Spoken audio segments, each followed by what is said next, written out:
Hi అండి. Hello అందరికీ నమస్కారం. రచయితలు ఎటువంటి అభ్యంతరాలు పెట్టని చాలా ఓల్డ్ స్టోరీస్ తీసుకుని చదువు మీకు వినిపిస్తాను. హాయ్ మ్యామ్, నమస్తే. మీరు ఎటువంటి అభ్యంతరాలు పెట్టలేదు కనుక ఈ స్టోరీ తీసుకుని మా ఫ్యామిలీ మెంబర్స్కి చదివి నేను వినిపిస్తున్నాను. Thank you so much ma'am. ఈ స్టోరీ చదివే అవకాశం మీరు నాకు కల్పించినందుకు. ఇక స్టోరీలోకి వచ్చేస్తే, ఇంటి ముందు కార్ ఆగిన శబ్దం. ఓ నలుగురు రౌడీలు లోపలికి వచ్చి, మర్యాదగా వచ్చి కార్ ఎక్కండి అంటూ చేతుల్లో ఉన్న కత్తులతో బెదిరించడంతో నలుగురు వెళ్ళి కారెక్కారు. కారెక్కగానే అందరి కళ్ళకు గంతలు కట్టారు. అందులోనూ భయం. వీళ్ళెవరు? కొంప తీసి సూరజ్చంద్ర మనుషులా? చైత్రాన్ని తీసుకువెళ్ళి బాధ పెట్టింది చాలక మమ్మల్ని ఇబ్బంది పెట్టాలనుకుంటున్నారా? అందుకేనా మమ్మల్ని తీసుకుని వెళ్తున్నారా అనుకుంటూ ఆలోచిస్తున్నారు. కారు ఆగడంతో అందరూ ఆలోచన నుంచి తేరుకున్నారు. ఆ రౌడీలు వెళ్ళి కారు నుంచి దించి లోపలికి తీసుకుని వెళ్ళారు. లోపలికి వెళ్ళాక గంతలు విప్పగానే అందరూ ఆశ్చర్యంగా నోరు తెరుచుకొని నిలబడిపోయారు.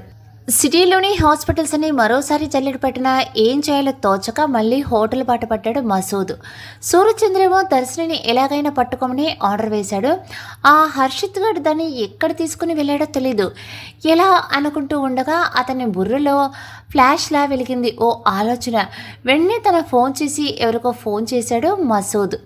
తన రూమ్కు చేరి కాఫీ తెమ్మని ఫోన్లో ఆర్డర్ చేసి టీవీ వేసి ఛానల్ మారుస్తూ ఉన్నాడు. కాసేపటి కాఫీ రావడంతో అది తాగుతూ తన ఫోన్ వైపు చూస్తున్నాడు. సూరజ్చంద్ర ఎదురుగా ఓ 6 అడుగుల మనిషి కాలు మీద కాలు వేసుకుని టీవీగా కూర్చుని ఉన్నాడు. అతని కళ్ళలో దర్పం, కూర్చునే తీరులో గర్వం తొణికిసలాడుతుంది. పుట్టడమే పట్టుపరుపుల మీద పుట్టాడు. తండ్రి సంపాదించిన లక్షల ఆస్తిని కోట్లకు చేర్చి స్టేట్లోని ది బెస్ట్ ఇండస్ట్రియలిస్ట్లా పేరు తెచ్చుకున్నాడు. తల అక్కడక్కడ నెరిసి ఉంది. సూరజ్చంద్ర మాత్రం తన సహజ సిద్ధమైన దర్పాన్ని పక్కన పెట్టి ఒద్దిగ్గా కూర్చున్నాడు. తనకు ఎదుర్కొన్న వ్యక్తిని ఎలా ఫేస్ చేయాలో అర్థం కావట్లేదు అతనికి. అతని చేతి సైకితో ఓ వ్యక్తి వచ్చి వాళ్ళిద్దరికి డ్రింక్స్ సర్వ్ చేశాడు. అతని బాడీ గార్డ్స్లో ఒకడు ఓ గ్లాస్ని సూరజ్ వైపు చూపించి, ప్లీజ్ హ్యావ్ ఇట్ సూరజ్జీ అన్నాడు. నో థ్యాంక్స్ ప్లీజ్ అంటూ సున్నితంగా తిరస్కరించాడు సూరజ్.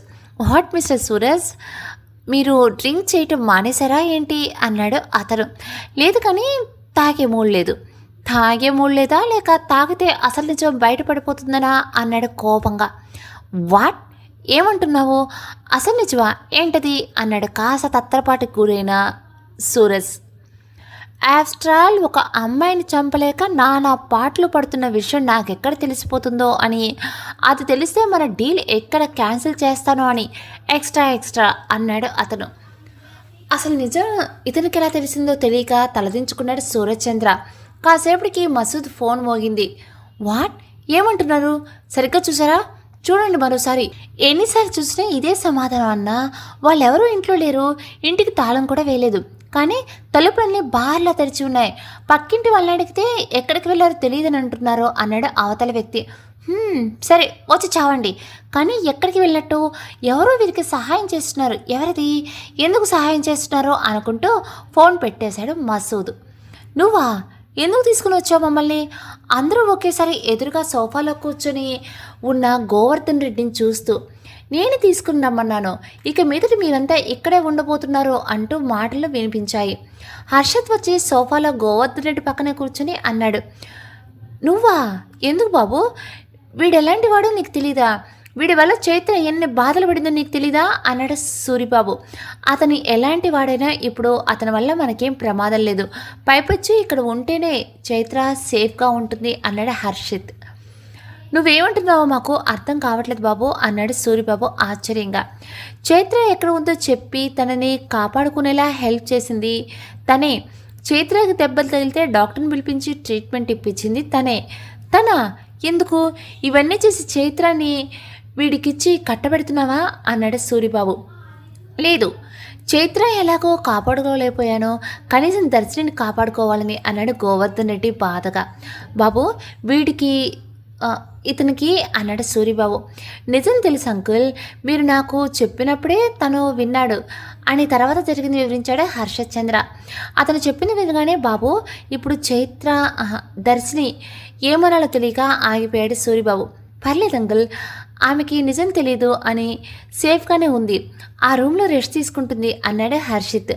అప్పటికి ఊపిరి పీల్చుకున్నారు భార్యాభర్తలు. గబగబా చైత్ర పడుకున్న రూమ్కి వెళ్ళి ఆమెను చూశారు. దెబ్బలకు కట్టిన కట్లతో మత్తుగా పడుకుని ఉంది. ఆమెను అలా చూడగానే అందరి కళ్ళల్లోనే బాధ.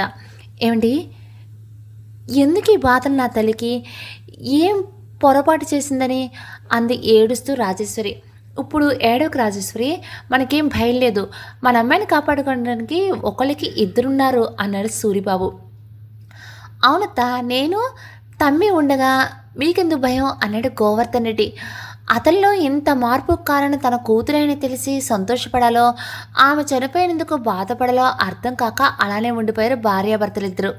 విజయరాక్షికి కూతురు బతుకున్నందుకు సంతోషపడాలో లేక ఆమె ప్రాణాలకు ప్రమాదం ఉన్నందుకు బాధపడాలో తెలియటం లేదు. తరుణి పరిస్థితి మాత్రం ఎటూ తేల్చుకోకుండా ఉంది.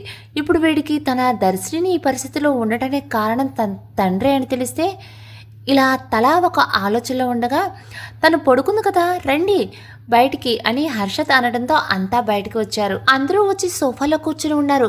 గోవర్ధన్ రెడ్డి పని మనిషి అందరికీ కాఫీలు అందించింది. అది తాగుతూ, అంకుల్ ఒకసారి గుర్తు తెచ్చుకోండి, మీకు ఎవరైనా శత్రువులు ఉన్నారా అన్నాడు హర్షిత్. మాకు ఎవరూ శత్రువులు లేరు బాబు, వ్యవసాయం చేసుకుని బతికే వాళ్ళం, నలుగురికి అన్నం పెడతాం కానీ ఎవరితోనూ గొడవలకు దిగము. మరి మాకెవరుంటారు శత్రువులు? ఇన్నాళ్ళు గోవర్ధన్ వల్ల భయం వేసేది ఏ నిమిషానికి ఏం చేస్తాడో అని, కానీ ఇప్పుడు ఆయన మారిపోయారు. మరి ఎవరు ఈ దురాగతానికి పూనుకున్నారో నాకు అర్థం కావట్లేదు అన్నాడు హర్షిత్. మీకు ఎవరూ శత్రువులు లేరు అంటున్నారు, వాళ్ళెవరో కానీ ఆడపిల్ల అనే కనికరం కూడా లేకుండా కొట్టారు. ఇదంతా చూస్తుంటే వాళ్ళు వచ్చింది చైత్ర కోసం కాదనిపిస్తుంది, దర్శిని కోసం అనిపిస్తుంది. అంటే దర్శిని బతికే ఉందని తెలిసి ఆమెను చంపడానికి ఇలా చేశారు అంటే దర్శిని బతికుండటం ఎవరికో నచ్చలేదు, అందుకే ఇలా చేశారా అంటూ విశాలాక్షి వైపు చూస్తూ, ఆంటీ మీకెవరైనా బద్ధ శత్రువులు ఉన్నారా అన్నాడు హర్షిత్. మాకా ఎవరు లేరు బాబు, అయినా ఓ చిన్న బట్టల షాపు నడుపుతారు మీ అంకుల్. ఉన్న ఒక్క కూతురు స్టేట్స్లో చదువుకుంటానని ఆశ పెడితే దాన్ని అమెరికా పంపి చదివించాం. అక్కడ అది మిమ్మల్ని ఇష్టపడింది, తర్వాత వచ్చాక అలా జరిగింది. అది చనిపోయిందన్న బాధలో ఆయన కాలం చేశారు అంటూ కళ్ళు తుడుచుకుంది. మరి మీరు దర్శిని స్టేట్స్ వెళ్ళిపోయిందని ఎందుకు చెప్పారు ఇన్ని రోజులు అన్నాడే హర్షిత్. అంటే బాబు అది అంటూ తడబడుతూ ఉంటే, నేను చెప్తా హర్షిత్ అంది తరుణి. తనని నువ్వు ప్రాణంలా ప్రేమించావు, అలాంటి తను చనిపోయింది అంటే ఏమైపోతావు అని స్టేట్స్ వెళ్ళింది అని చెప్పారు. అంతే కదండి విశాలాక్షి గారు? అవును, మీ అమ్మగారు చెప్పింది నిజమే అంది విశాలాక్షి. సరే, ఎవరో ఏంటో నేను కనుక్కుంటాను, మీరు మాత్రం ఎట్టి పరిస్థితులను బయటికి వెళ్ళకండి, వెళ్తే వాళ్ళు మీ ద్వారా దర్శిని ఇక్కడే ఉందని తెలుసుకుంటారు అన్నాడు హర్షిత్.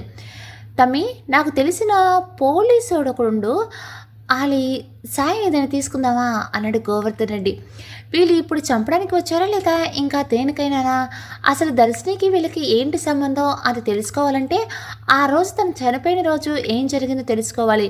అది తెలుసుకుంటేనే మనకి ఎవరు ఇదంతా చేస్తున్నారో తెలుస్తుంది అన్నాడు హర్షిత్. అంటే ఆ దినం యాక్సిడెంట్ జరిగిన ఊరెళ్తే ఏదైనా విషయం తెలుస్తాదేమో తమ్మి, ఓ పాలు వెళ్తే అన్నాడు గోవర్ధన్ రెడ్డి. నిజమే, ఓసారి వెళ్ళి చూసొస్తాను. నేను వస్తా తమ్మి, నేను వెళ్తాను, నువ్వు ఇక్కడ ఉండటమే బెటర్. ఏ విధంగానైనా వారికి దర్శిని ఇన్ఫర్మేషన్ తెలిస్తే ఇక్కడికి వస్తే చాలా ప్రమాదం, నువ్వు ఉంటే సేఫ్ అన్నాడు హర్షిత్. సరే తమ్మి, నువ్వు చెప్పినట్టే, కానీ ఆ ఊర్లో నా మనిషి ఒకడున్నాడు, ఆడికి చెప్తా నీ గురించి, ఆడ నీకు సాయం చేస్తాడు. సరే, నేను రేపు బయలుదేరుతాను. చుట్టూ పచ్చని చెట్లు, వాటిపై కురిసే మంచు బిందువులు, చల్లని వాతావరణంలో వెచ్చగా తన బిగి కౌగిలి, ఆ కౌగిట్లో తనని తాను మరిచిపోయింది. సుపరిచితమైన స్పర్శ. తనని అభిముఖంగా తిప్పుకొని 2 చేతులతో తన ముఖాన్ని దగ్గరకు తీసుకొని తన నుదుటిన ముద్దు పెట్టుకొని, ఐ లవ్ యూ రా అన్నాడు తను. తన్మయంతో కళ్ళు తెరిచి, లవ్ యూ హర్షిత్ అంది ఆమె. గాఢ నిద్రలో ఉన్న చైత్ర ఒక్కసారిగా కళ్ళు తెరిచి, ఇదేంటి నేను తనతో ఇలా అని ఆలోచిస్తూ పక్కనే ఉన్న వాటర్ బాటిల్ తీసుకుని నీరు తాగి మళ్ళీ మంచం పైన వాలింది. అసలు నిజం ఇతనికి ఎలా తెలిసిందో తెలియక తలదించుకున్నాడు సూరజ్ చంద్ర. ఏంటి సూరజ్, నిజం నాకెలా తెలిసిందనా? నీకే ఉందనుకున్నావా నెట్వర్క్? నాకు ఉంది. ఆ పిల్ల చనిపోయిందా లేదా అన్నది పక్కన పెడితే, నిజం ఎవరికైనా చెప్పిందా అన్నదే కావాలి. అది తెలుసుకుంటే నీకు నాకు మంచిది. లేదంటే నువ్వు నీతో పాటు నేను కటకటాల వెనక్కి వెళ్ళాల్సి ఉంటుంది అన్నాడు చైతన్య. లేదు అంతవరకు రాదు. నా మనుషులు ఆ పని మీదే ఉన్నారు. దాన్ని పట్టుకుని ఎలాగైనా చంపేస్తారు. అయినా అది చచ్చిందని మనకేం భయం లేదని అనుకుంటూ వచ్చావు ఇన్నాళ్ళు. మరి ఎలా బతికి వచ్చింది? నాకు అదే అర్థం కావట్లేదు. కనుక్కో. అది ఇది ఒక్కరా కాదా? అందుకే ఎందుకైనా మంచిదని దీన్ని పట్టుకుని చంపేయమని చెప్పాను. కానీ చంపే ముందు అది ఎవరికైనా నిజం చెప్పిందేమో కనుక్కుందామని. సరే, మరి నా డీల్ ఎక్కడి వరకు వచ్చింది? రెడీ చేస్తున్నా. అదే సరే, నేను రేపు బయలుదేరుతాను అన్నాడు హర్షిత్ చంద్ర. సరే తమ్మి, ఆడికి నేను ఫోన్ చేసి ఇసిరి చెప్తా అన్నాడు. అంకుల్, ఇక్కడ కొన్ని రోజులు ఉండాలి మీరంతా. అక్కడే ఉంటే చైత్రని ఎవరో చంపాలని చూస్తున్నారో వాళ్ళ వల్ల మీకు ప్రమాదం రావచ్చు అన్నాడు హర్షిత్. సరే బాబు, నువ్వు చెప్పిందే మేము చేస్తాం. కానీ చైత్రకు మాత్రం నేను చెప్పను. మీరు చెప్పకండి, తనని కాపాడుకునే బాధ్యత నాది అన్నాడు హర్షిత్. అలాగే బాబు, ఆ భరోసా ఇచ్చారు. ఇంకేం కావాలి? మా బిడ్డ పోయినా ఈ బిడ్డ మీదే ప్రాణాలు పెట్టుకుని బతుకుతున్నాం. తనకేదైనా అయితే బతకలేం అంటూ కన్నీరు పెట్టుకున్నారు. మీరు ఇలా తన ముందు ఏడుస్తూ ఉండకండి. ఏదో రోజు నిజం తెలుస్తుంది. కాస్త నవ్వుతూ ఉండండి. నేను అన్నీ చూసుకుంటానుగా అంటూ గోవర్ధన్, నాకు కొత్త ఫోన్ కావాలి. వీలైతే వీళ్ళకి ఫోన్లు అది నార్మల్వి కావు, తెప్పించడం వీలవుతుందా? ఎన్ని కావాలంటే అన్ని వస్తాయి తమ్మి. నేను ఇప్పుడే ఫోన్ కొడతా, అరగంటలో తీసుకొస్తాడు అని ఎవరికో ఫోన్ చేసి ఓ ఆండ్రాయిడ్ ఫోన్, ఓ నార్మల్ ఫోన్లో, అలాగే ఓ 3 సిమ్ములు కూడా తీసుకుని తన ఇంటికి రమ్మని చెప్పాడు. ఓ వ్యక్తి అరగంటలో వచ్చి గోవర్ధన్ రెడ్డి అడిగినవన్నీ ఇచ్చి వెళ్ళాడు. ముందు హర్షిత్ కొత్త ఫోను, కొత్త సిమ్ వేసి ఆ నెంబర్ గోవర్ధన్ రెడ్డికి మిగిలిన వారికి ఇచ్చాడు. మా, నువ్వు ఇక్కడే ఉంటే డాడీని ఎవరు చూస్తారు? నువ్వు బయలుదేరితే బాగుండు కదా అన్నాడు. లేదు హర్షిత్, చైత్రకి ఏ భయం లేదో అనుకున్నప్పుడు మాత్రమే నేను వెళ్తాను. కానీ మా డాడీకి ఇబ్బంది అవుతుందేమో. ఎందుకు? ఉన్నారుగా నౌకర్లు, వాళ్ళే చూసుకుంటారు. నేను ఇన్ని రోజులు ఇక్కడే ఉంటా. నీ ఇష్టం. ఆంటీ మీరు అన్నాడు విశాలాక్షిని చూస్తూ. లేదు బాబు, నా కూతురు ఇక్కడ ప్రాణాపాయంలో ఉంటే నేను ఎలా వెళ్ళగలను? సరే, బట్ ఎట్టి పరిస్థితుల్లోనూ మీరు బయటికి వెళ్ళకూడదు. సరే, ఓకే, వెళ్ళి విశ్రాంతి తీసుకోండి. సరే అని నౌకరు చూపించిన గదుల్లోనికి వెళ్ళారు. రెడీ చేస్తున్నా. అదే, ఈసారి ఏ ఇబ్బంది రాకూడదు కదా. రాదు. అంత పకడ్బందీగా పథకం వేశాను తప్ప సక్సెస్ అవుతుంది. తొలి ఆ మాటే అన్నావు, కానీ ఆ పిల్ల వల్ల ఆఖరి నిమిషంలో ఆగాల్సి వచ్చింది. పార్టీకి సర్ది చెప్పలేక నా తల ప్రాణం తోక్కొచ్చింది. ఇంతకీ ఆ పిల్ల ఏం చెప్పలేదంటావా నీ కొడుక్కి? లేదని అనిపిస్తుంది. బట్ ఛాన్స్ తీసుకోవటం ఎందుకని మా వాళ్ళతో చెప్పా ఆమెని బంధించి తీసుకొని రమ్మని. తీసుకుని రావటం ఎందుకు సూరజ్? దొరికిన వెంటనే కాల్చిపారేయగా. దానికి ఓ రీజన్ ఉంది. నా కొడుకుని పెళ్ళాన్ని అదుపులో ఉంచాలంటే బ్రహ్మాస్త్రం ప్రయోగించాలి. ఆ అస్త్రం ఈ దర్శిని. అది మన చేతుల్లో ఉంటే చాలు, ఏనుగు లాంటి నా కొడుకు మెడలో ఉంచి నీ కూతురు కిరణ్మయ్యతో పెళ్లి చేయగలను. పార్ట్నర్నే నా వియ్యంకుడు చేసుకోగలుగుతున్నాను. నా కోరిక తీరుతుంది. వెల్ మిస్టర్ చైతన్య, పని అయ్యాక మళ్ళీ కలుద్దాం అంటూ పయనమయ్యాడు సూరజ్ చంద్ర. అతను బయటికి వెళ్ళే పోయాడని నిర్ధారణకు వచ్చాక తన బాడీ గార్డ్స్ని పిలిచి ఏదో చెప్పాడు చైతన్య. ఎస్ బాస్ అండ్ హౌస్లోనికి వెళ్ళిన అతను ఫార్మల్ డ్రెస్ వేసుకుని బయటికి వెళ్ళాడు సూరజ్ ప్రతి చర్యని పరిశీలించడానికి. మరునాడు దర్శిని వాళ్ళకి యాక్సిడెంట్ అయిన ప్రాంతానికి వెళ్ళాడే హర్షిత్. అక్కడ గోవర్ధన్ రెడ్డి చెప్పిన పోలీసు వచ్చి మొత్తం వివరాలన్నీ హర్షిత్కి చెప్పాడు. సాయంత్రం వరకు ఉండి తిరుగు ప్రయాణం అయ్యాడు. ఉదయం హర్షిత్ వెళ్ళేసరికి పడుకుని ఉన్న చైత్ర లేచేసరికి ఎదురుగా తల్లి తండ్రి కనిపించడంతో, అమ్మా, నేను ఎప్పుడైనా స్నోఫాల్ ఉండే ప్రదేశానికి వెళ్ళానా అని అంది. లేదమ్మా. ఏ? ఊరికే ఎప్పుడైనా వెళ్ళానేమో అని కనుక్కుందామని. సరే, ఈయనేరి ఎవరు? హర్షిత్. చిన్న పని ఉండి బయటకు వెళ్ళారు. రేపు పొద్దున వరకు రారు. రేపటి వరకు రారా అంత నీరసంగా. ఏమా, ఏదైనా పనుందా తనతో? లేదు, మన కోసం ఇన్ని కష్టాలు పడుతున్నారు కదా పాపం. ఆ దర్శిని ఎవరో కానీ నాలా ఉండటం ఏంటి? ఆమెను నేనేనని ఈయన నా వెంట పడటం ఏంటి? ఎవరో నన్ను బంధించడం, వారి నుంచి ఈయనే కాపాడటం అంత ఆశ్చర్యంగా ఉంది. ఆ అమ్మాయి అంటే అతనికి చాలా ఇష్టం అనుకుంటా అంది మాటల్లో ఏదో భావం. ప్రేమించాడు కదమ్మా, ఆ అమ్మాయి ప్రేమ కోసం తన ప్రాణాలు పణంగా పెడుతున్నాడు. నిజంగా నువ్వు దర్శనిలో ఉండటం మా అదృష్టం అన్నాడు సూరిబాబు చనిపోయిన చైత్ర గుర్తుకు రాగా. ఏంటి నాన్న, ఆమెలో ఉండటం మీ అదృష్టమా అంది ఆశ్చర్యంగా. "ఆ, ఆ, ఆ, అది మన అదృష్టం, అందుకే కదా నిన్ను కాపాడుతున్నారు అన్నాడు మళ్ళీ. కానీ నాదేదో చిన్న సందేహం. హర్షిత్ అయితే తాను ప్రేమించిన అమ్మాయిలా ఉన్నాను కాబట్టి సాయం చేస్తున్నాడు. మరి గోవర్ధనుడు ఎందుకు సాయం చేస్తున్నట్టు? అతని ప్రేమ కోసం ఏంటి? అదే నిన్ను ప్రేమిస్తున్నా అంటాడు కదా, అలాంటి నిన్ను వేరెవరో కిడ్నాప్ చేస్తే ఊరుకుంటాడే ఏంటి? అయినా ఎక్కువగా ఆలోచించొద్దని చెప్పాగా, ఎందుకు అలా ఆలోచిస్తున్నావు? కాసేపు పడుకో అంది రాజేశ్వరి. అలా పడుకుని ఉంటే బోర్ కొడుతుంది, పోనీ మా ఫ్రెండ్ ఇంటికి వెళ్దామా? ఏంటి ఈ సమయంలోనా? ఒళ్ళంతా దెబ్బలు పెట్టుకొని, అదే కాలేజీకి కూడా వెళ్ళటం లేదు కదా, క్లాసులు ఎలా అవుతున్నాయో ఏంటో కనుక్కుందామని. వద్దు, నువ్వు ఎక్కడికి వెళ్ళొద్దు, హాయిగా రెస్ట్ తీసుకో, నిద్ర పట్టకపోతే టీవీలో సినిమా చూసుకో అన్నాడు సూరిబాబు. ఇక చేసేది లేక సరే పడుకుంటారే అంటూ పడుకుంది. కళ్ళు తెరిచి చూసేసరికి తననే తదేకంగా చూస్తూ తన నుదుటి మీద ముద్దు పెట్టుకోవడానికి సిద్ధంగా ఉన్న హర్షిత్ ఒక్కసారిగా తన ముఖాన్ని వెనక్కి తీసుకోబోతే అతని షర్ట్ కాలర్ పట్టుకొని తనకి మరింత దగ్గరగా లాక్కొని మత్తుగా ముద్దుగా "ఐ లవ్ యూ హర్షిత్" అంది. "థ్యాంక్ యూ" అన్నాడు హర్షిత్ తన్మయంగా. "థ్యాంక్ యూనా దేనికి?" అంది కళ్ళు పూర్తిగా తెరిచిన చైత్ర. "ఐ లవ్ యూ చెప్పావుగా బంగారం, అందుకే" అన్నాడు ఆ ముఖాన్ని దగ్గరగా తీసుకుని. "నేనా? నీకా? ఛాన్సే లేదు. అయినా నువ్వేంటి ఇంత దగ్గరగా వచ్చావు? కాపాడాను కదా అని అడ్వాంటేజ్ అవ్వాలని చూస్తున్నావా?" అంది తన ముఖాన్ని వెనక్కి తీసుకుని. "మరి నీ చేతిలో నా షర్ట్ కలర్ ఎందుకుంది?" అన్నాడు ఆమె కళ్ళల్లోకి కళ్ళు పెట్టి చూస్తూ. ఆ చూపులకు తడబడిన చైత్ర తన చేతుల వైపు చూసింది. తన చేతుల్లో హర్షిత్ షర్ట్ కాలర్ కనపడడంతో, నేనెందుకు నీ షర్ట్ కలర్ పట్టుకున్నాను? నువ్వు నేను పడుకున్నప్పుడు వచ్చి ఏదో గూడు పుటాన్ని చేసుంటావు అని తన చేతుల్ని వెనక్కి లాక్కుంది. "కాసేపు ఉండు నీ బంగారం, నీ చేతులతో నువ్వు ఇలా దగ్గరికి తీసుకుంటే ఎంత బాగుంటుందో తెలుసా?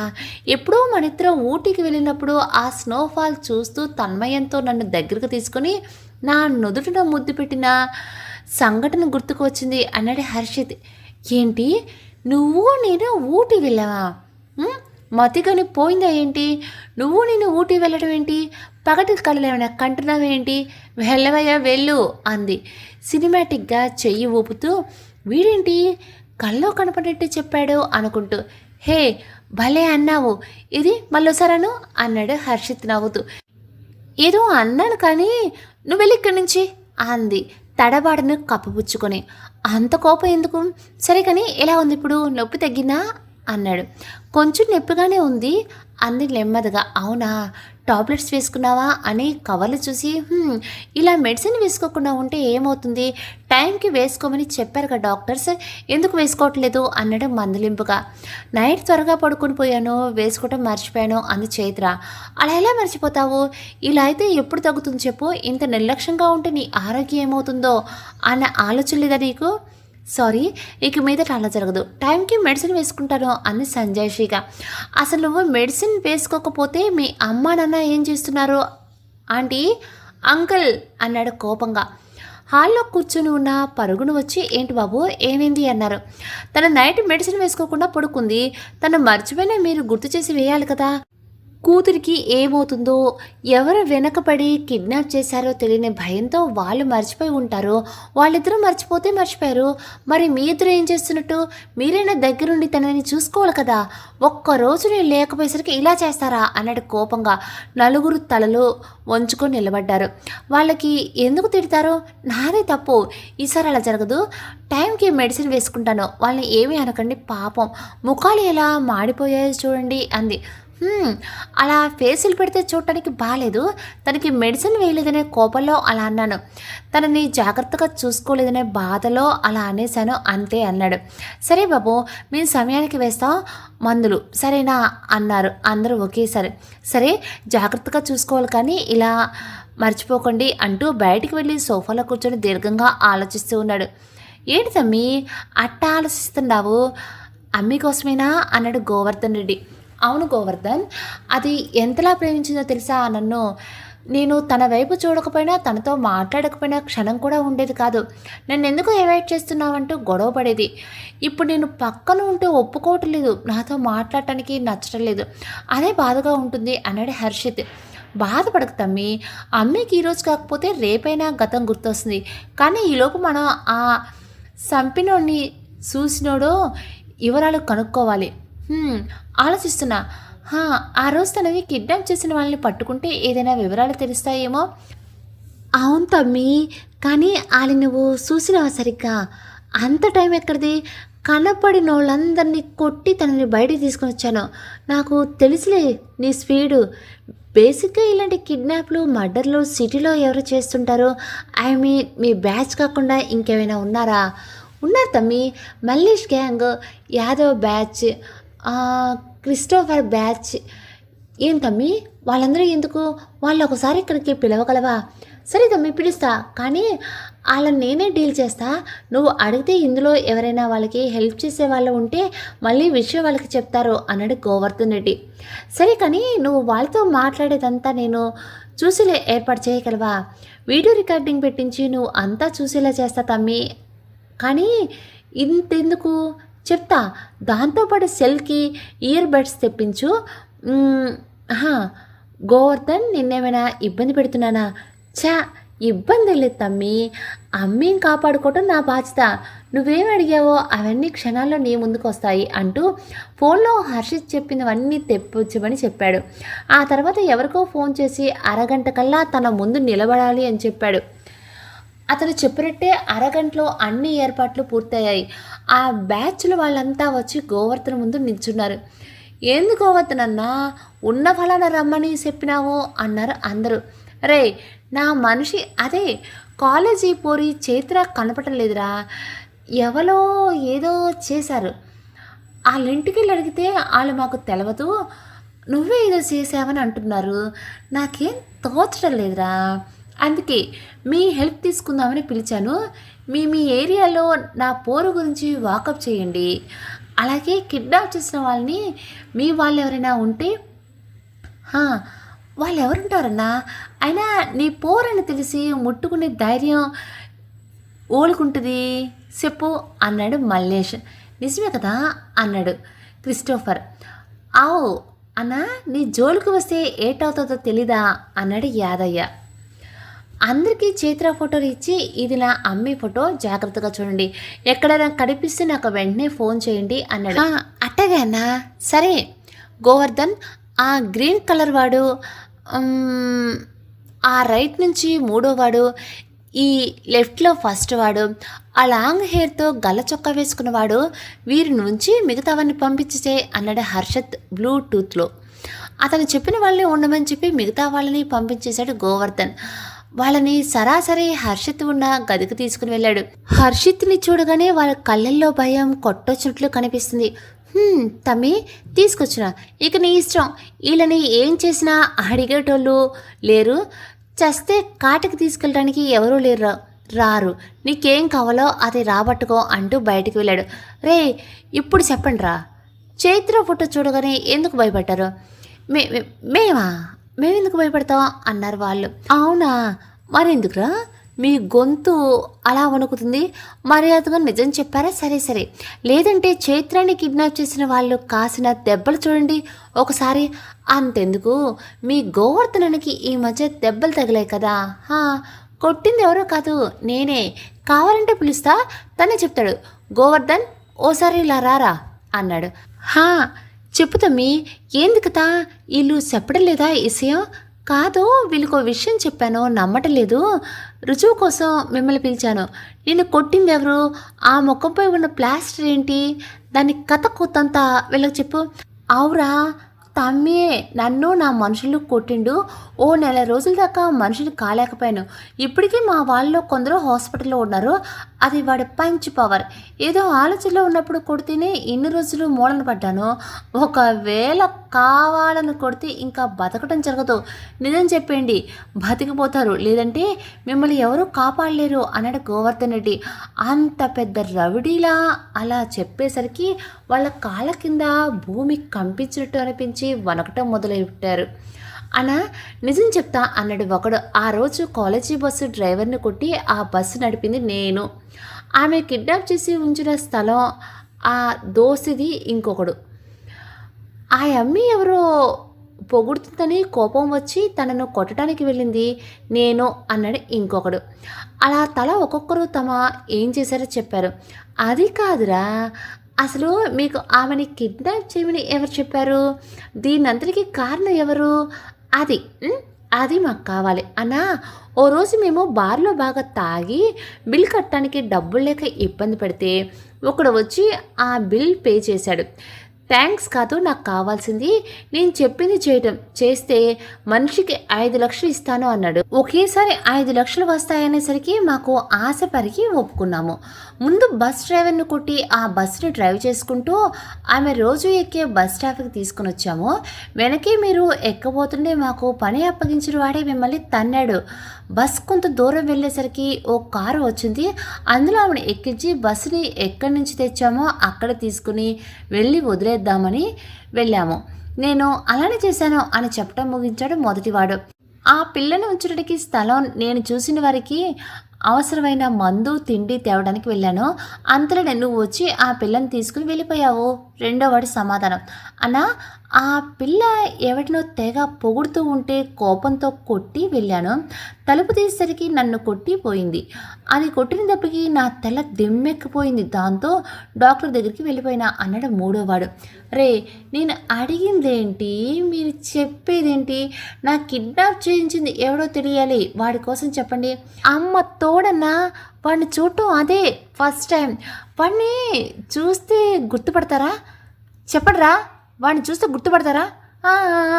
పడతావన్నా, కానీ అన్నా వాడిని పట్టుకుంటే లాభం లేదన్నా. వాడి వెనకాలే ఎవడో ఉండి ఇదంతా చేయించాడు. వాడి మాటికి ఫోన్లో ఎవరికో మేము ఏం చేస్తున్నామో అంతా వివరంగా చెప్తున్నాడు. అంటే వాడి వెనకాల ఎవరో ఉన్నారనే కదా అన్నారు ఒకేసారి. థ్యాంక్స్ రా, మంచి పాయింట్ చెప్పాడు గోవర్ధన్. వీళ్ళని బయటికి వెళ్ళనీయకుండా చూసుకుని బాధ్యత నీది. వాడెవడో వాడి వెనక ఉన్నది ఎవరో నేను కనుక్కుంటాను. వీళ్ళకి కేవలం అంతే తెలుసు. ఇన్ని ప్రశ్నలు వేసినా వేస్ట్ అనుకుంటూ బయటికి నడిచాడు. బెడ్పై పడుకొని ఉన్న చైత్రాన్ని చూడగానే తనకి గతం గుర్తొచ్చి నన్ను ఎంతగా ప్రేమించిందో గుర్తొస్తే బాగుండు. అలా అది నన్ను దూరం పెడుతుంటే తట్టుకోవడం నా వల్ల కావట్లేదు. దర్శిని, నువ్వు కోలుకునేసరికి నిన్ను ఎవరు చంపాలని అనుకుంటున్నారో, ఎందుకు చంపాలనుకుంటున్నారో తెలుసుకుంటాను అని అనుకుంటూ వెళ్ళిపోతూ ఉండగా చైత్ర నిద్రట్లో హర్షిత్ శివమి, నేను చాలా ప్రమాదంలో ఉన్నా, నన్ను మీ అంటూ గట్టిగా అరవటంతో పరుగున ఆమె దగ్గరికి వెళ్ళాడు. అప్పటికే లేచి చుట్టూ చూస్తున్న చైత్ర ముఖం మొత్తం చెమటలతో నిండిపోయింది. చైత్ర, ఏమైంది, ఎందుకు లరిచావో అంటూ ఆమెకి ఎదురుగా కూర్చుని ఆమె చేతులను తన చేతిలోకి తీసుకున్నాడు. భయం వేసింది హర్షిత్. ఎవరు నన్ను తరుముతున్నారు, ఎవరు నన్ను చంపాలని చూస్తున్నారు. నువ్వు నా పక్కనే ఉండు, నువ్వు ఉంటే నాకు ధైర్యంగా ఉంటుంది. ప్లీజ్ హర్షిత్, ఎక్కడికి వెళ్ళకు, నువ్వు లేకపోతే నా అంటూ అలా వెనక్కి వాలిపోయింది. చైత్ర లే, ఏమేం చైత్ర లే అంటూ ఎంతలా పిలిచినా ఆమె లేవపోయేసరికి కంగారుగా ఆ ముఖంపై నీరు చల్లాడు. అయినా ఆమెలో చలనం లేదు. గోవర్ధన్ కమాన్, డాక్టర్ ఫోన్ చెయ్యి. చైత్ర పొజిషన్ ఏం బాగాలేదు అంటే గట్టిగా కేకలు వేసేసరికి పరుగున వచ్చిన గోవర్ధన్ డాక్టర్కి ఫోన్ చేశాడు. తన ఆశ్రమంలో ఉన్న కొందరు పిల్లల్ని చైతన్యకు అప్పగించడానికి సిద్ధం చేస్తున్నాడు సూరజ్ చంద్ర. రే, జాగ్రత్త, వీళ్ళని జాగ్రత్తగా చైతన్యకి అప్పగించాలి. ఎవరు ఏం అడిగినా ఏం చెప్పాలో గుర్తుంది కదా. ఎక్కడ ఏ అనుమానం రాకూడదు ఎవరికి. పని తొందరగా పూర్తి చేసి నాకు ఫోన్ చేయండి. ఇప్పటికీ చేరుకోవాల్సిన సరుకు చాలా ఆలస్యంగా ఇస్తున్నామని మన మీద చాలా కోపంగా ఉన్నాడు చైతన్య. ఒళ్ళు జాగ్రత్తగా పెట్టుకుని వీళ్ళని అక్కడికి చేర్చండి అంటూ అలానే ఇన్స్ట్రక్షన్స్ ఇచ్చాడు సూరజ్ చంద్ర. అలాగే బాస్, మేమంతా చూసుకుంటాము, మీరు కంగారు పడకండి అంటూ పయనమయ్యారు వాళ్ళు. పిల్లల్ని ఓ పెద్ద కంటైనర్లో ఉంచారు. లారీని మెయిన్ రోడ్ ఎక్కించి 100లో వెళ్తున్నారు. సార్ గోవర్ధన్ గారు, నేను చేయగలిగిన ట్రీట్మెంట్ చేశాను, కానీ ఆమె తలకు తగిలింది చాలా బలమైన దెబ్బ. దానివల్ల తలలో నరాలు దెబ్బతిని ఉండవచ్చు. ఇక్కడి నుంచి ట్రీట్మెంట్ చేసిన కన్నా ఓసారి హాస్పిటల్కి షిఫ్ట్ చేస్తే కొన్ని టెస్టులు స్కానింగ్లు చేయవలసి ఉంటుంది. మీరు ఓకే అంటే అంటూ అడిగాడు డాక్టర్. ఓకే డాక్టర్, తనని హాస్పిటల్కి షిఫ్ట్ చేద్దాం. తనని జాగ్రత్తగా చూసుకునే బాధ్యత మీది. మేము మా కార్లో తీసుకుని వస్తాము అన్నాడు హర్షిత్. లేదు సార్, తన పల్స్ తక్కువగా ఉంది, ఆక్సిజన్ లెవెల్స్ తక్కువగా ఉన్నాయి. తనకి ఆక్సిజన్ ఎక్కిస్తూ హాస్పిటల్కి తీసుకుని వెళ్ళాలి. అంబులెన్స్ అయితే ఓకే అన్నాడు డాక్టర్. ఓకే డాక్టర్, అలానే పిలిపించండి, తనకి ఏం కాకూడదు అన్నాడు హర్షిత్. సరేనే హాస్పిటల్కి ఫోన్ చేసి అంబులెన్స్ని రప్పించాడు డాక్టర్. అందులో చైత్రని ఎక్కించి హాస్పిటల్కి స్టార్ట్ అయ్యారు. అంబులెన్స్లో సూరిబాబు, రాజేశ్వరి, తరుణి కూర్చున్నారు. వెనకే కారులో ఫాలో అయ్యారు హర్షిత్, గోవర్ధన్ రెడ్డి. వీళ్ళు కొంత దూరం వెళ్ళేసరికి ఎదురుగా ఫాస్ట్గా వస్తున్న ఓ లారీ అంబులెన్స్ని గుద్దబోతూ డ్రైవర్ చాకచక్యంగా తప్పించడంతో అంబులెన్స్ వెళ్ళి ఓ చెట్టుకి గుద్దుకుని ఆగిపోయింది. కానీ అంబులెన్స్ ముందు భాగం చెట్టుకు తగిలి బాగా డ్యామేజ్ అయ్యింది. లారీ వాడు మాత్రం ఆపకుండా ముందుకు దూసుకుపోవడంతో వెనకే కారులో వస్తున్న హర్షిత్, గోవర్ధన్ డాక్టర్లు కారులో చైత్రని హాస్పిటల్కి తీసుకుని వెళ్ళండి. ఆ రాస్కిల్స్ కనీసం ఆపకుండా వెళ్తున్నాడు, వాడి పని నేను చూస్తాను అన్నాడు. లేదు తమ్మి, ఎదవ నా కొడుకు, కాస్ట్లో ప్రమాదం తప్పింది, లేదంటే ఏమయ్యేది, నేను వస్తా నీతో. నా కొడుకుని గుడ్డిగా ఉతికితే కానీ నా కోపం చల్లారదు అనడంతో చైత్ర వాళ్ళని డాక్టర్ కారులో షిఫ్ట్ చేసి లారీని చేస్ చేస్తూ వెళ్ళారు. వారు కొంత దూరం వెళ్ళేసరికి లారీ కనిపించింది. ఓ పెద్ద కంటైనర్. వేరే దారిలో ఫాస్ట్గా డ్రైవ్ చేసుకుంటూ వెళ్ళి ఆ లారీకి ఎదురుగా వచ్చి ఆపాడే హర్షిత్. సడన్గా కారు అడ్డు రావడంతో లారీని సడన్ బ్రేక్తో ఆపాడు డ్రైవర్. కోపంతో కిందకు దిగిన హర్షిత్, గోవర్ధన్, రే ఎవడ్రా నువ్వు, అంబులెన్స్ని గుద్దపోయావు, అందులో ఉన్న వాళ్ళకి ఏమైందో తెలుసుకోకుండా వచ్చేసావు, నీకెంత పొగర్రా అంటూ లారీ డ్రైవర్ని కిందకి లాగాడు హర్షిత్. డ్రైవర్ని కిందకి లాగానే పక్కనే ఉన్నవాడు లారీని స్టార్ట్ చేశాడు. దాంతో లారీని ఆనుకుని ఉన్న హర్షిత్, ఆ డ్రైవర్ తూలి కింద పడిపోయారు. ఇంకో పక్కన ఉన్న గోవర్ధన్ రెడ్డి మీద ఉన్న కర్రని తీసి ఆ డ్రైవ్ చేస్తున్న వాడి మీద విసరడంతో డ్రైవింగ్ మీద పట్టు తప్పి ఒక్కసారిగా ఓ పెద్ద చెట్టుని గుద్దించాడు లారీని. లారీకి చెట్టుకి మధ్య ఉన్నవాడు ఇరుక్కుపోయి నుజ్జు అయిపోయాడు. ఇంజిన్లో మంటలు రేగాయి. ఇంతలో హర్షిత్ పక్కనే పడిన వాడిని పైకి లేపి, లారీని అంత ఫాస్ట్గా డ్రైవ్ చేస్తున్నావారా, ఎందుకురా అంబులెన్స్లో వస్తున్నా కనిపించలేదా నీకు, అంత పొగరేంట్రా నీకు అంటూ వాడిని కొట్టసాగాడు. వాడు హర్షిత్ కొడుతుంటే లారీ వైపు చూస్తూ లారీకి మంటలు అంటుకోవడంతో హో షట్ సరుకు అనుకుంటూ హర్షిత్ని వెనక్కి నెట్టి లారీ వైపు పరిగెత్తుతూ తన ఫోన్ తీసి ఎవరికో ఫోన్ చేశాడు. వాడలా పరిగెడుతుంటే అతని వెనకే పరిగెత్తాడు హర్షిత్. మంటలో అంతకంతకు ఎక్కువ కావడంతో లారీ వెనుక ఉన్న కంటైనర్ నుంచి పెద్ద పెద్ద శబ్దాలు రావటం మొదలైనాయి. ఆ శబ్దాలు వినిపించడంతో వెనక్కి వెళ్ళిన గోవర్ధన్ చప్పుడు లోపల నుంచి వస్తుందని అర్థం కావడంతో చుట్టూ చూశాడు. ఏదైనా వస్తువు దొరుకుతుందేమో అని తాళం బద్దలు కొట్టడానికి. కాసేపటికి ఓ పెద్ద రాయి దొరకడంతో దాన్ని తీసుకొని ఆ తాళం పగలగొట్టే ప్రయత్నించాడు. ఇంతలో అక్కడికి వచ్చిన రెండో వాడు తాళం పగలగొట్టనివ్వకుండా గోవర్ధన్ మీదకి ఉరికాడు. లోపల నుంచి శబ్దాలు ఎక్కువయ్యాయి. వాడి నుంచి తప్పించుకోవడానికి ప్రయత్నిస్తున్నా అప్పుడే అక్కడికి పరుగును వచ్చిన హర్షిత్ని చూసి, తమ్మి అందులో ఏదో ఉంది, మంటలు ఎక్కువ అవడంతో శబ్దం ఎక్కువ వస్తుంది, ముందు తాళం బద్దలు కొట్టు, అందులో ఏముందో చూడు అన్నాడు. హర్షిత్ కింద పడిన రాయిని అందుకుని ఆ తాళం బద్దలు కొట్టాడు. తనని పట్టుకున్న వాడిని విడిపించుకొని వాడి మీద పడి పిడిగుద్దులు గుద్దటం మొదలుపెట్టాడు గోవర్ధన్. కాసేపటికి వాడు ముక్కు నుంచి చెవుల నుంచి రక్తం రావటం మొదలుపెట్టింది. ఇందులో తాళం విరిగిపోయింది. అది విరిగిన వెంటనే తలుపు తీసిన హర్షిత్ లోపల చూసి ఆశ్చర్యపోయాడు. ఆ కంటైనర్ అంతా పొగలు వ్యాపించి ఉన్నాయి. డోర్ తెరుచుకోవడంతో కాసేపు పొగ తగిలింది. అందులో 10 నుంచి 15 ఏళ్ల పిల్లలు మంటలు తట్టుకోలేక ఏడుస్తూ ఉన్నారు. హే భయపడకండి, నెమ్మదిగా దిగండి అంటూ వారికి చేతులు అందించాడు. నెమ్మదిగా అందరూ దిగారు. గోవర్ధన్ చేతిలో దెబ్బలు తిన్నవాడు తప్పించుకోబోతుంటే వాడిని డొక్కలో ఒక తన్ను తన్నాడు హర్షిత్. రే ఎవర్రా మీరు, ఈ పిల్లల్ని ఎక్కడ తీసుకుని వెళ్తున్నారు అన్నాడు వాడు కాలర్ పట్టుకొని. అయినా వారు నోరు మెదపుపోయేసరికి గోవర్ధన్ లోకల్ పోలీసులకు ఫోన్ చేయి అన్నాడు. గోవర్ధన్ ఫోన్ అందుకున్న పోలీసులు 15 గంటలో అక్కడ చేరుకున్నారు. వారికి పిల్లల్ని అప్పగించి ఏ సిఐ, మేము తర్వాత వచ్చి కంప్లైంట్ ఇస్తాము. నా కొడుకును మాత్రం వదిలే పని లేదు. మా యమ్మి ఉన్న అంబులెన్స్ని గుద్దబోయాడు. వెనకాలే వచ్చిన మాకు ఈడు పిల్లల్ని ఎత్తుకెళ్తున్నాడని తెలిసింది. ఈడు వెనకాల కథ ఏందో కనుక్కో, కానీ వీళ్ళని మాత్రం వదలకూడదు. భయంతో ఆ పిల్లలు ఎలా బిక్క చచ్చిపోయారో చూడు. ఈడెనకాల ఎవడైనా పెద్దోడున్నాడని డబ్బుకు ఆశపడి పిల్లల్ని ఆడికి ఇచ్చినావనుకో, గుర్తుందిగా, నీ కొడుకు సావు. ఇప్పుడు నీ బొమ్మ ఏలాడుతుంది గోడకి, ఆడి బొమ్మ పక్కనే అన్నాడు గోవర్ధన్ అందరూ డబ్బుకి అమ్ముడు పోయే రకం కాదు. నీ మీద నాకు చాలా కోపం ఉన్నమాట వాస్తవం, నా కొడుకు చావు విషయంలో. కానీ అది పెట్టుకుని ఈరోజు ఈ పిల్లని ఎవరికో అప్పగించరు. దీని వెనుక ఎవరున్నారో కనిపెట్టి వాళ్ళు ఓచలు లెక్కించేలా చూస్తాను. ఎనివే, నీలో మార్పు చాలా బాగుంది గోవర్ధన్. ఓ రవిడి మంచోళ్ళ మారితే ఎలా ఉంటుందో నిన్ను చూస్తే అర్థమవుతుంది. Good, keep up. మీరు వెళ్ళండి, నేను చూసుకుంటాను అన్నాడు. సరే అంటూ పరుగున కార్ వరకు వచ్చి కారు రివర్స్ చేసి హాస్పిటల్ వైపు పోనిచ్చారు.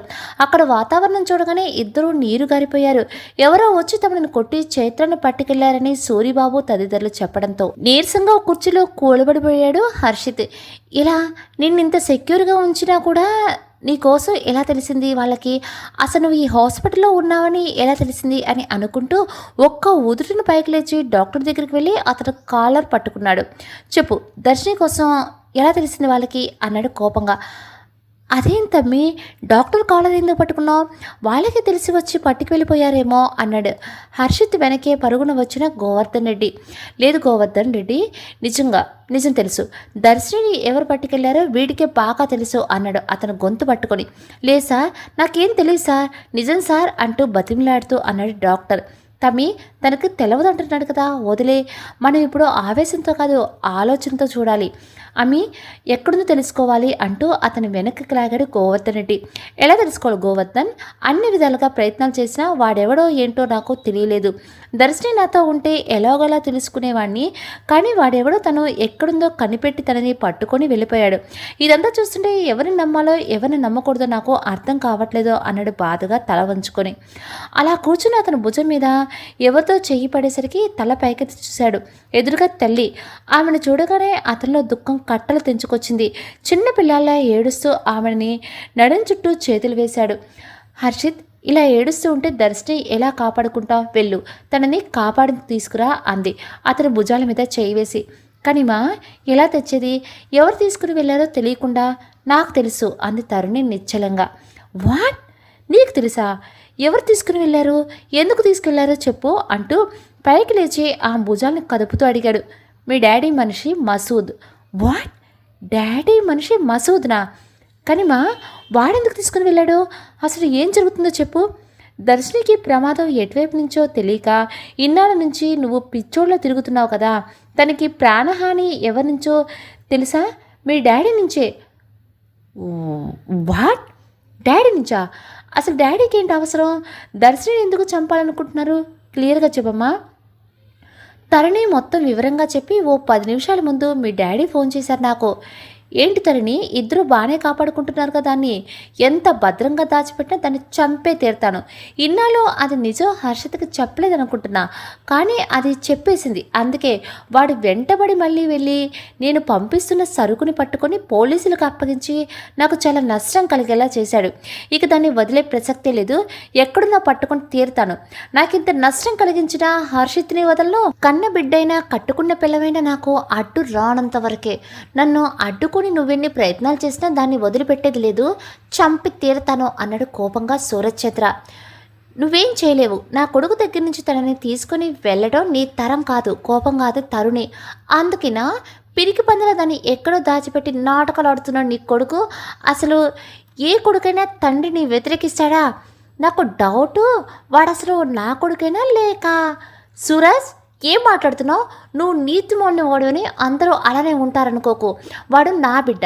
నీ గురించి నాకు ముందే తెలిసినా వాడిని ఇన్నాళ్ళు నేనే చెప్పలేదు, ఎందుకంటే వాడంతటా వాడే నిజానికి తెలుసుకోవాలని. సరే, ఇప్పుడు చెప్తున్నారా? వచ్చి దర్శిని పట్టుకొని వెళ్ళిపో. వాడు వచ్చేలేపు నా కొడుకు ఎంతటి మొనగాడో చూద్దు గాని. నీకు విషయం తెలుసా? నా నెంబర్ తెలిసేలా చేసింది నేనే. వాడు చెయ్యొద్దని చెప్పినా రాత్రి మీరు ఎలా ఉన్నారా అని నా కొత్త నెంబర్తో నేనే మీకు మెసేజ్ చేశాను. మీ అది చూసిన మీరు ఎలాగో నాకు ఫోన్ చేస్తారని నాకు తెలుసు, దర్శిని కోసం అడుగుతారని తెలుసు. మీ అంతం నా కొడుకు చేతుల్లో ఈరోజు రాసి పెట్టింది. తండ్రిని చంపినవాడిగా నా కొడుకుని అందరూ అన్న ఓ దుర్మార్గుని చంపారని తృప్తి నాకు మిగులుతుంది. పంపుని వాళ్ళని వచ్చి తీసుకుని వెళ్ళమని చెప్పు నా కోడల్ని అంటూ హాస్పిటల్లో అడ్రస్ చెప్పింది. ఆ తర్వాత కాసేపటికి వచ్చిన మసూద్ అతని మనుషులు వచ్చి ఆపరేషన్ థియేటర్లో ఉన్న దర్శిని పట్టుకొని వెళ్ళిపోయారు. హర్షత్, నువ్వేం చేస్తావో నాకు తెలీదు, ఆ నీచుడి దగ్గర ఉన్న నా కోడల్ని క్షేమంగా తీసుకునిరా అంది కోపంగా. ఇన్నాళ్ళు శత్రువు ఎవరో తెలియక పిచ్చోళ్ళ తిరుగుతున్నావు, కానీ నీకు తెలిసి కూడా ఎందుకు చెప్పలేదమ్మా? కోపంగా ఇంకా ఏదో అనేలోపు తరుణి ఫోన్ రింగ్ అయింది. ఏంటి తరుణి, వచ్చాడు నీ కొడుకు, తెలుసుకున్నాడు నిజం అన్నాడే ఫోన్ చేసిన సూరజ్ చంద్ర.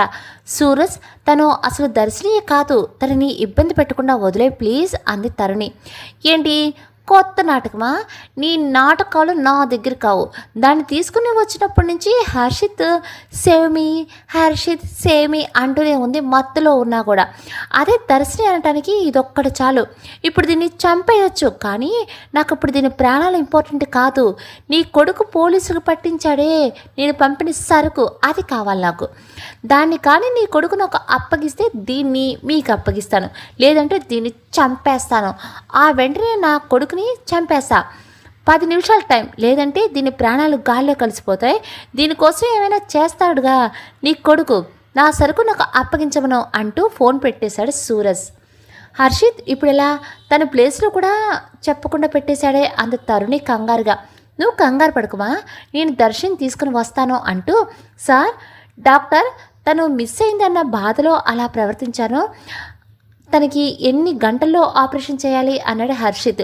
సార్, తనకు ఆల్రెడీ అనస్థీషియా ఇచ్చాము, 1 అవర్ లోపు ఆపరేషన్ చేయాలి, లేదంటే తనకి చాలా ప్రమాదం అన్నాడు డాక్టర్. సరే డాక్టర్, 1 అవర్ లోపు తనని నేను తీసుకుని వచ్చే పూచి నాది. గోవర్ధన్, లొకేషన్ ట్రేస్ చేశారంటావా అన్నాడు గోవర్ధన్ వైపు చూసి. ఇప్పుడే ఆ సీఐ చేసిండు తమ్మి. అమ్మికి ఫోన్ వచ్చిన వెంటనే నువ్వు చెప్పినట్టుగానే చెప్పాను, లొకేషన్ తెలిసిందని మనల్ని అక్కడికి రమ్మని చెప్పిండు అన్నాడు గోవర్ధన్ తనకి వచ్చిన ఫోన్ మాట్లాడే అప్పుడే వస్తూ. Okay move. మీరేం భయపడకండి, డాక్టర్ నేను దర్శిని తెస్తాను, మీరు ఆపరేషన్ చేయడానికి సిద్ధంగా ఉండండి అని పరుగున బయటికి వెళ్ళాడు హర్షిత్. అతని వెనకాలే గోవర్ధన్ రెడ్డి కూడా వెళ్ళాడు. కారు ఎక్కే క్షణాల్లో అక్కడి నుంచి దర్శిని ఉంచిన దగ్గరికి దూసుకుపోయారు. విశాలమైన షెడ్, దాని చుట్టూ పెహరీ కాస్తున్న ఏనుగుల్లాంటి మనుషులు. దాని లోపల ఉన్న ఓ బెడ్పై స్పృహ లేకుండా ఉన్న దర్శిని, కానీ ఆమె నోటి వెంట మాత్రం హర్షిత్ సేవ్ మీ అన్న మాట ఒక్కటే వస్తుంది.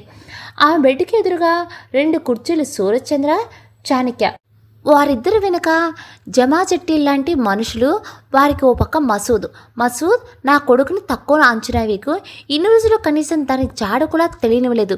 ఇన్నాళ్ళు మనం చేస్తున్న చీకటి వ్యాపారాన్ని కోసం తెలుసుకొని అది విఫలం చేసి పోలీసులకు మనల్ని పట్టించాడు. ఇప్పుడు కూడా మన ప్లాన్ని విఫలం చేస్తాడు. చాలా జాగ్రత్తగా వాచ్ చేస్తూ ఉండు. ముఖ్యంగా ఇది మన చేతుల్లో ఉంటే వాడిని కీలు ఉమ్మలుగా ఆడుకోవచ్చు. ఎట్టి పరిస్థితుల్లోనూ మనకు ఆ సరుకు అంది తీరాలి. వాడు తెస్తాడు, ఇదంటే వాడికి ప్రాణమే అన్నాడు నవ్వుతూ సూరజ్. ఎస్ బాస్, అందుకే లోకల్ వల్ల కాకుండా బీహార్ వాళ్ళని తెచ్చాను, వారైతే పని మీద శ్రద్ధతో ఉంటారు అన్నాడు మసూద్. అప్పటికే ఆ ప్రాంతానికి చేరుకున్న హర్షత్ వాళ్ళ కారుని ఓ మూలగా పార్క్ చేసి నెమ్మదిగా అడుగు వేసుకుంటూ ఆ షెడ్ చుట్టూ ఉన్న ఫెన్సింగ్ దగ్గరికి చేరుకున్నారు. విశాలమైన స్థలంలో ఉంది ఆ షెడ్. ఫెన్సింగ్ నుంచి షెడ్కి చేరుకోవడానికి ఒక 10 నిమిషాలనే టైం పడుతుంది. ఫెన్సింగ్ బయట నుంచి లోపలికి చూసిన హర్షిత్కి చుట్టూ పహారా కాస్తున్న రౌడీలు కనిపించారు. నెమ్మదిగా ఫెన్సింగ్ దాటి లోపలికి వచ్చి వంగుతూ పరిగెత్తుకుంటూ షెడ్కి పక్కన చేరుకున్నారు. అటు ఇటు తిరుగుతున్న రౌడీలు వెనక్గా వెళ్ళి హర్షిత్ తన నోరు మూసి మెడ వంచేయడంతో వాడు కింద పడ్డాడు. గోవర్ధన్ కూడా ఒకవైపుగా వస్తున్న తనని కనపడిన రౌడీల్ని మట్టి కురిపించాడు. బయట ఏదో అలికిడి అనిపించి వచ్చిన మరో 2 రౌడీలు నేల ఒరిగారు.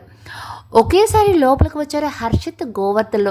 వాళ్ళని చూడగానే అలర్ట్ అయిన రౌడీలు వారి మీదకి ఉరికారు. తమకి ఎదురుపడిన వాడిని ఎముకలు విరగొడుతున్నారు 2. ఒకసారి వారి చేతిలో దెబ్బలు తిన్నవాడు పైకి లేవటమే కష్టంగా ఉంది. మసూద్ బయటకు చూశాడు. వెహికల్ కనపడలేదు, అంటే వీళ్ళు సరుకు లేదన్నమాట అనుకుంటూ, బాస్ వీళ్ళు సరుకును తీసుకురాలేదు అంటూ గట్టిగా అరిచాడు. అయితే తను చంపాయి అన్నాడు కోపంగా సూరజ్ కొడుకును చేస్తున్న ఫైట్ చూస్తూ. అతని నోటి నుంచి చంపే అన్న మాట వినగానే హర్షత్, మీ డాడీ నన్ను చంపాలని చూస్తున్నారు, సేవ్ మీ హర్షత్, అతను చేసే పాడుపడి నేను విన్నాను, నన్ను చంపడానికి మనిషిని పురమాయించాడు అంటూ గట్టిగా అరిచింది. అంతకు వరకు స్పృహలో లేని దర్శిని నీకేం భయం లేదు, నేను ఇక్కడే ఉన్నాను అంటూ ఫైట్ చేస్తుంటే హర్షిత్ అనేసరికి ఆమె పెదాలపై చిన్న చిరునవ్వు. ఆ తర్వాత వెంటనే స్పృహ కోల్పోయింది. మసూద్ కోపంగా స్పృహలో లేని దర్శిని వైపు కత్తి విసిరాడు. అదే నేరుగా స్పృహలో లేని దర్శిని గొంతుకు తాకేది. ఆఖరి నిమిషంలో హర్షత్ దాన్ని తన చేతితో ఆపబోతుంటే తన చేతుల్లో పట్టుకున్న కత్తి అంతే విసిరుగా మసూద్ వైపు విసిరాడు హర్షత్. అది నేరుగా తన కడుపులో గుచ్చుకుంది. దాన్ని తన చేతుల్లో బయటకు తీసి నొప్పిని మునిపంటితో భరిస్తూ హర్షత్ వైపుగా వచ్చి తన ఫైట్ చేస్తున్నాడు. ఇదే అదునుగా భావించిన సూరజ్ తన పాకెట్లో అంతవరకు ఉన్న గన్ తీసి దర్శినికి ఏం చేసి ట్రిగర్ నొక్కాడు. ఆఖరి నిమిషంలో గోవర్ధన్ అడ్డు రావడంతో అతని భుజాన్ని తాకుతూ వెళ్ళింది బుల్లెట్. గట్టిగా అరిచాడు గోవర్ధన్. అతని భుజం నుంచి రక్తం ధారాపాతంలాగా కారిపోతుంది. అయినా నొప్పి పరిస్థితి దొరికిన రౌడీని నేల కరిపిస్తున్నాడు. ఓవైపు హర్షత్ కొట్టే దెబ్బలకు మసూద్ తాళలేక కళ్ళు మూసుకుంటున్నాడు. అంతా చూసిన చాణక్య కోపంగా లేచి హర్షిత్తో ఫైట్ చేస్తున్నాడు. రౌడీలందరూ నేల కొరికాడు. మసూద్ కూడా హర్షిత్ దెబ్బలకు తాళలేకపోతున్నాడు. ఇలానే చూస్తే తను ఇరుక్కుంటానని ఇక ఆలోచించకుండా గన్ని హర్షిత్కి ఏం చేసి ట్రిగర్ నొక్కాడు సూరజ్. అది గమనించిన గోవర్ధన్ అడ్డుగా రావడంతో అది కాస్త అతని ఛాతిని తాకింది. ఆకుండా మరో 2 బుల్లెట్లు కాల్చాడు. ఓ బుల్లెట్ హర్షిత్ని తాకుతూ పోయింది. బుల్లెట్లు శరీరంలోకి చొచ్చుకుపోవడంతో గోవర్ధన్కి కళ్ళు తిరిగినట్టు అనిపించి అమ్మి జాగ్రత్త అంటూ కింద పడిపోయాడు. అది గమనించిన హర్షత్ గోవర్ధన్ తలపై చెయ్యి వేసి గోవర్ధన్ అంటూ అతన్ని లేపడానికి ప్రయత్నించాడు. ఈలోగా అంతవరకు హర్షిత్ చేతిలో దెబ్బలు తిన్న చాణక్య, బుల్లెట్లు కాల్చిన సూరజ్ దర్శిని ఉన్న బెడ్పై స్ట్రెచ్చర్ని తీసుకుంటూ బయటకు వెళ్తున్నారు. అది గమనించిన హర్షత్ గోవర్ధన్ పక్కగా పెట్టి తన పక్కనే ఉన్న రాడ్ వారి వైపుకి వీశాడు. అది కాళ్ళకు తగలడంతో సూరజ్ కింద పడ్డాడు. తను పడిన కూడాను ఆగకుండా చాణక్య తోసుకుంటూ వెళ్తూ బయటకు కనపడిన వ్యక్తిని చూసి ఫ్రీజ్ అయిపోయాడు. ఆ వ్యక్తి సిఐ. హర్షత్ వాళ్ళకి సమాచారం అందించి తను కూడా బెటాలియన్తో వచ్చేశాడు సిఐ. అతని వెనకే ఉన్నారు పోలీసులు. ఒకేసారి లోపలికి వచ్చి కింద పడిన రౌడీల్ని సూరజ్ చంద్రని మసూద్ని అరెస్ట్ చేశారు. వాళ్ళిద్దరిని వ్యాన్లోకి ఎక్కించిన తర్వాత దర్శిని గోవర్ధన్ని కారులోకి ఎక్కించడానికి హెల్ప్ చేశారు. హర్షత్, ముందు వీళ్ళని హాస్పిటల్కి తీసుకుని వెళ్ళండి, వీళ్ళని స్టేషన్కి తీసుకుని వెళ్ళిన తర్వాత నేను వస్తాను అంటూ వెళ్ళిపోయాడు సీఏ. హర్షత్ ఫాస్ట్గా డ్రైవ్ చేసుకుంటూ హాస్పిటల్కి చేరుకున్నాడు. ఒకే సమయంలో గోవర్ధన్కి దర్శినికి ఆపరేషన్ అయింది. వేరు గదుల్లో డాక్టర్లు ఒకేసారి బయటకు వచ్చి అవుట్ ఆఫ్ డేంజర్ అని చెప్పారు. కొన్ని రోజుల తర్వాత అమ్మి, అట్లాగంటే ఎట్టాగమ్మి, నాకు అవన్నీ సెట్ కావు, నేను ఇట్టాకే ఉంటా అన్నాడు గోవర్ధనుడి అదోలా ముఖం పెట్టి. నేను ఒప్పుకోను, నువ్వు నా ప్రపోజల్కి ఒప్పుకుంటే నాకు హర్షత్కి పెళ్ళి, లేదంటే లేదు అంటూ బొంగమూతి పెట్టింది దర్శిని. తమ్మి, నువ్వేనా చెప్పరాదే, దీనికి మీ పెళ్ళికి లింక్ ఏంది అమ్మి అన్నాడు గోవర్ధన్ హర్షిత్ని చూస్తూ. ఎందుకు లేదు, మా కోసం ప్రాణాలిచ్చే మనిషి సుఖం కోరుకోవడం తప్ప, చెప్పండి ఆంటీ మీరైనా అంది తరుణి వైపు చూస్తూ. తప్పేం కాదే, ఒప్పుకో గోవర్ధన్ అంది తరుణి. ఏందమ్మా మీరు కూడా, అత్త మామ విశాలాక్షత మీరని చెప్పండి అమ్మికి అన్నాడు వాళ్ళ వైపు చూస్తూ. మాదే అదే మాట అన్నారు ముక్త కంఠంతో. ఒప్పుకో గోవర్ధన్, లేదంటే పెళ్ళి వద్దంటుంది ఈ రాక్షసి అన్నాడు ఏడు ముఖంతో హర్షిత్. అది కాదు తమ్మి, నీకు తెలుసు కదా నేను తనని ఎంతగా ఇష్టపడ్డానో, ఇప్పుడు ఇంకెవరినో ఎలా పెళ్లి చేసుకునేది చెప్పు. సరే వినవు కదా, అయితే నీ ఇష్టం, ఇక మీదట నీతో నాకు మాటలు లేవు అంటూ సోఫాలో కూర్చుని ముఖం అటు తిప్పుకుంది. ఆమె అలా అనగానే పరుగున ఆమె దగ్గరికి వెళ్ళి, అంత మాటకే అమ్మి నువ్వు మాట్లాడకపోతే నేను బతకలేను అన్నాడు బాధగా. ఉలుకు పలుకు లేకుండా కూర్చుంది దర్శిని. ప్లీజ్ అమ్మి మాట్లాడు అంటూ బతిమలాడుతూ ఉన్నాడు. ఎంతటికి దర్శిని మాట్లాడకపోయేసరికి, నీ ఇష్టం అమ్మి, నువ్వేం చెప్తా చేస్తా, అంతేకాని మాట్లాడకుండా ఉండకు అన్నాడు బాధగా. హో థ్యాంక్ యూ, ఒప్పుకున్నావా? హర్షత్ వెంటనే మా ఫ్రెండ్ రాధా వాళ్ళ ఇంటికి ఫోన్ చేసి విషయం చెప్పాలి, పెళ్లి చూపులకు వస్తున్నామని అనుకుంటూ ఫోన్ తీసుకోవడానికి వెళ్ళింది దర్శిని. అందరూ ఆ వెళ్ళిన వైపే చూస్తూ ఉన్నారు. 2 సార్లు ప్రాణగండాలు తప్పించుకుంది. దర్శిని జ్ఞాపకాలు ఎప్పుడో గుర్తుకు వస్తూ ఉన్నాయి. తప్పించి చేతుల్లాగి తను ఉండిపోయింది. తనను కాపాడటానికి బుల్లెట్ దెబ్బలు తిన్న గోవర్ధన్ అంటే ఒళ్ళమాలిన అభిమానం పెంచుకుంది భయం ప్లేస్లో. సూరిబాబు రాజేశ్వరుల బిడ్డగానే ఉంటూ విశాలాక్షిని ఆంటీ అని పిలిచినా ఆ మాత్రం తల్లి ప్రేమ అందించుతూనే ఉంది. తన కొడుకు కోరుకున్న అమ్మాయి కోసం దుర్మార్గుడైన భర్తకి ఎదురు తిరిగిన ధీర మహిళగా తరుణికి పేరు వచ్చింది.